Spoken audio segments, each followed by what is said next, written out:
मित्रों, नमः संस्कृताय। आप सभी का हमारे YouTube चैनल में स्वागत है। कल हम लोगों ने संधि के बारे में अध्ययन किया था कि संधि क्या होती है और उसके कितने प्रकार हैं।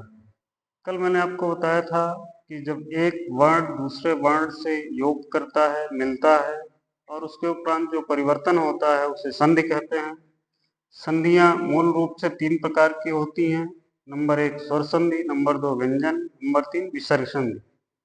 आज हम स्वर संधि के बारे में आपसे चर्चा करेंगे। स्वर संधि जब एक स्वर वर्ण दूसरे स्वर वर्ण से योग करता है अथवा मिलता है, उसके उपरांत जो विकार उत्पन्न होता है उस विकार को ही हम स्वर संधि के नाम से जानते हैं।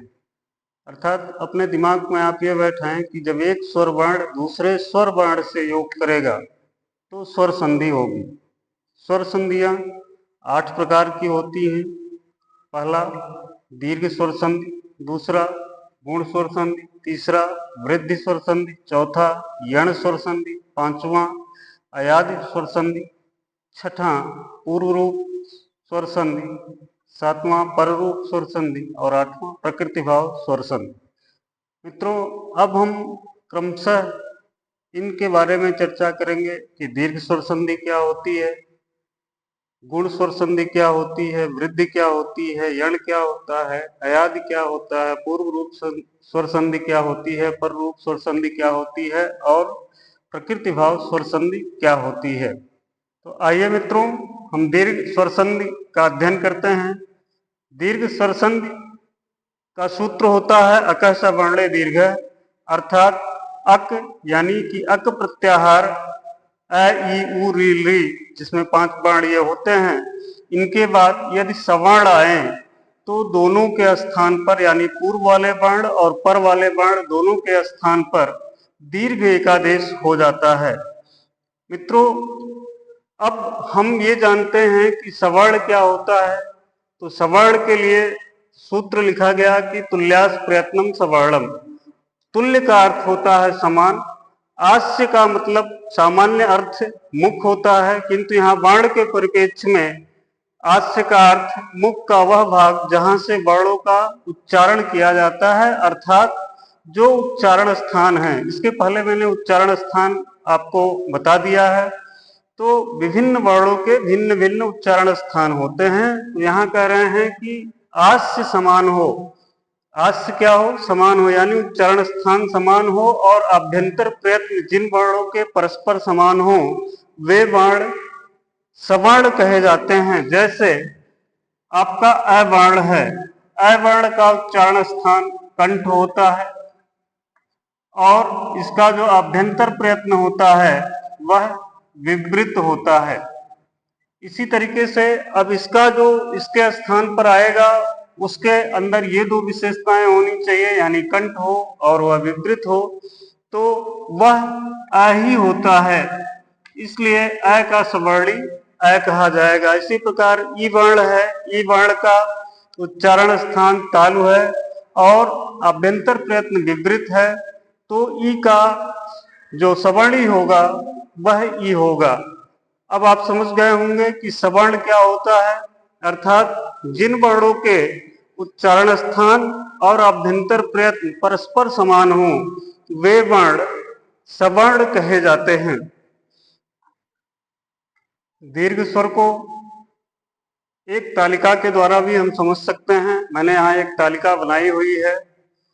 अक यानी कि अक प्रत्याहार, अक प्रत्याहार में अ ई उ रे और री होते हैं। री का चूंकि दीर्घ नहीं होता इसलिए हमने री को छोड़ दिया और री का समानार्थी या सवर्णी माना जाता है, इसलिए यहाँ री का उल्लेख नहीं मैं कर रहा हूं।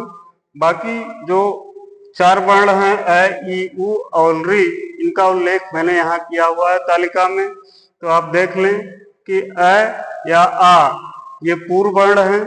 अगर पूर्व में अ आता है या आ आता है और पर में अ आ जाए अथवा आ जाए तो आदेश क्या होता है, आ हो जाता है। इसी प्रकार से पूर्व में यदि ई और ई आ जाए तो और पर में ई और ई आए तो उनके स्थान पर दीर्घ ई हो जाता है। इसी तरीके से ह्रस्व उ और दीर्घ उ के बाद चाहे ह्रस्व उ आए अथवा दीर्घ उ आए तो उनके स्थान पर दीर्घ उ आदेश हो जाता है।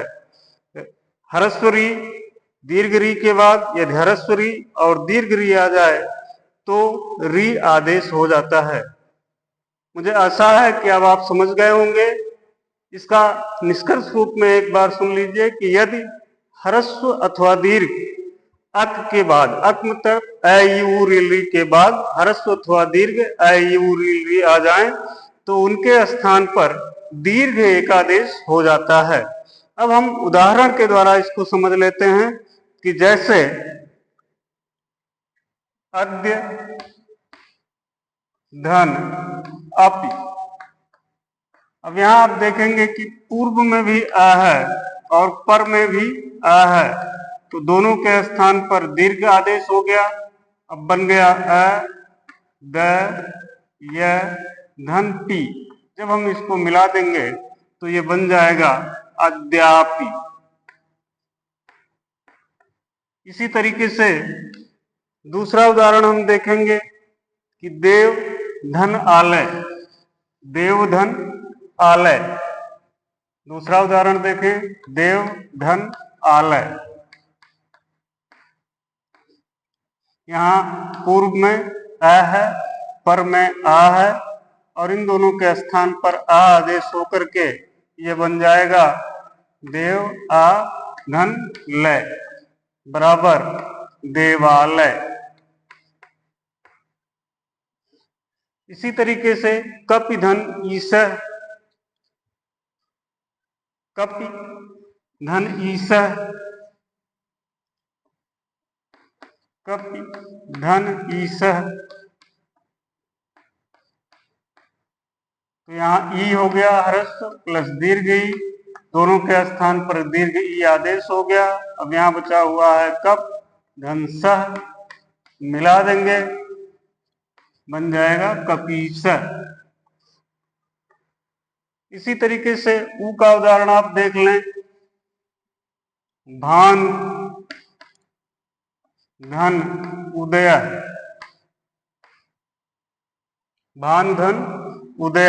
यहाँ ह्रस्व दोनों को स्थान पर दूर्गु, यहाँ हो गया भान धन दया, मिला देंगे बन जाएगा भानुदया।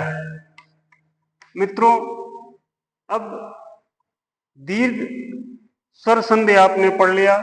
दीर्घ स्वर संधि को दिमाग में आप सिर्फ इतना बैठाएं कि इस सूत्र को बैठा लें कि अकः सवर्णे दीर्घ। मैंने सवर्ण बता दिया कि सवर्ण क्या होता है, यानी कि अक के बाद यानी अ ई उ री ली के बाद चाहे वो ह्रस्व हो अथवा दीर्घ हो, उनके बाद यदि सवर्ण आते हैं तो पूर्व और पर दोनों के स्थान पर दीर्घ एकादेश हो जाता है।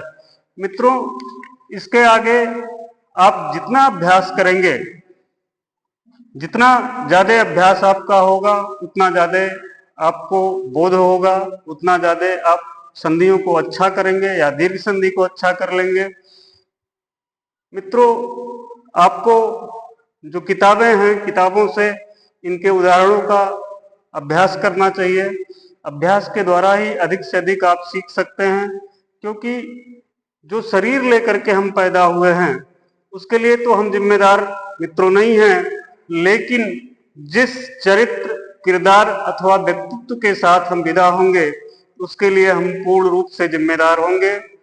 इसलिए आपको अधिक से अधिक मेहनत करके विद्या अध्ययन करना चाहिए, अधिक से अधिक अभ्यास करके इनको सीखना चाहिए। यदि आपको कहीं दिक्कत होती है, परेशानी होती है तो आप मुझे कमेंट में बताएं, आप मुझे लाइक करके बता सकते हैं। और आगे और वीडियो प्राप्त करने के लिए जिन मित्रों ने अभी तक हमारे चैनल को सब्सक्राइब नहीं किया है, उन मित्रों से ये कहूंगा कि वो मित्र हमारे चैनल को सब्सक्राइब कर लें, जिससे उनको इस तरह की वीडियो आगे प्राप्त होती रहे। अन्य संधियों की चर्चा हम आगे के वीडियो में आपसे करेंगे। तब तक के लिए हम आपसे विदा लेते हैं।